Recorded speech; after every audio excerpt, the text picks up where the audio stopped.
What's up, y'all? It's your boy Preston from Exotic Car Blacklist. And today, Fisker filed for bankruptcy. And you wonder, what does that mean?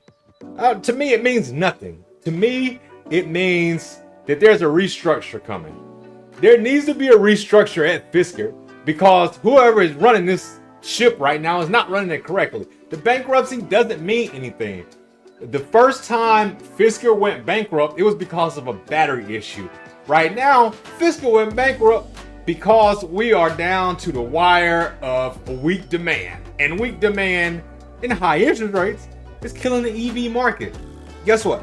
I'm still going to be long Fisker at the end of the day. I think that Fisker has the vehicle to compete with Tesla. I genuinely believe that. I think that the price range is there. It's not like a Lucid where it's like $80,000, $90,000, $100,000 for an EV. Nobody's going to pay that for an EV. I'm not going to pay $100,000 for an EV. Tesla did it, right? And Tesla's still struggling. But Tesla is the #1 EV automaker out there. So if you're selling $100,000 vehicles and you're not Tesla, let's just reorg everything that's going on right now. The automakers that can get away with that would be your legacy automakers, right? Your GM, your Ford, things like that. They can get away with that. But they're not even getting away with it. If you want to be honest, the Hummer was a $100,000 vehicle and it was a slow sale, but it was still a sale at the end of the day. All right. And putting all your cards in on a BEV right now, it's just not smart. We need infrastructure. We need, a new battery design, so there are many reasons that the EV market is weak, and you can go back and look at my other video. I'll talk about this in my other video. But right now, Fisker has just filed for bankruptcy. But let me tell you what that means for me. That means for me that I'm going to go load up on this stock. And this is my money. And this is not financial advice. And I'm not telling you guys what to do. But I am about to go load up on this stock because eventually,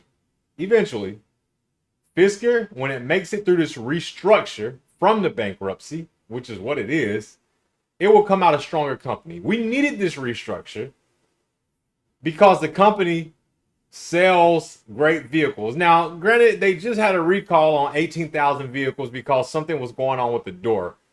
I don't quite know exactly what was going on with that. I didn't have an issue with my door when I drove it, but there was a safety recall, and safety comes first. All right, but what EV automaker that is competition in this field haven't had some sort of issue or recall, right? So the top 3 is going to be Tesla, Rivian, and Lucid right now. All right, Rivian ain't doing so hot. Lucid ain't doing so hot. Lordstrom, or however you pronounce it, filed for bankruptcy as well. They're gone. You have the Chinese companies, NIO, so on and so forth. You got companies like VinFast who are still doing well right now, but they're selling in those markets, right? Here in America, EVs aren't doing so hot, which is why Tesla, the China company, is striking deals with China because Tesla knows where to sell its EVs. Here in America, they should have rolled hybrid first, then went BEV. I've already explained this, but Fisker filed for bankruptcy. This is big news, right? If you have a vehicle, I'm sure the big question is like, what happens now? What happens for warranty claims? What happens when we need parts? I'm sure there's going to be a way to still get parts. I'm sure there's going to be a way to still do warranty claims. The only way I would be worried about Fisker filing bankruptcy is if they did not come out of this with a reorg or restructure and the company just died. Right now, Fisker is not dead. It is fundamentally still a car company. They filed first in Austria or Australia. It's one of them. I think it was Austria. They filed for bankruptcy protection there. And all this does is protect the assets. Bankruptcy just protect the assets because they were falling behind on their loans. It gives them the fighting chance to come out of this thing. Guys, it is not over for Fisker. And again, for all the haters out there toward the Fisker brand, I saw you in my last video. For you and all you guys that dislike the brand for no apparent reason, there's literally Some of you make good points, but the majority of the comments, you didn't. For all that out there, all the hate, I'm going to buy more stock. I'm going to keep buying Fisker. I'm going to buy Fisker until it just doesn't make sense anymore. And to me, it does make sense.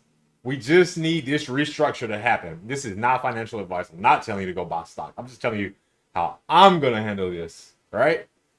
Fisker is still a sound company. When I drove it, I still to this day feel like the vehicle is well built. I love the features. It was still pushing updates when I drove it as well, though it didn't file for bankruptcy. But again, that is just a way to restructure the company. I do think that someone will come in and buy this company up. That is my opinion. I definitely think that.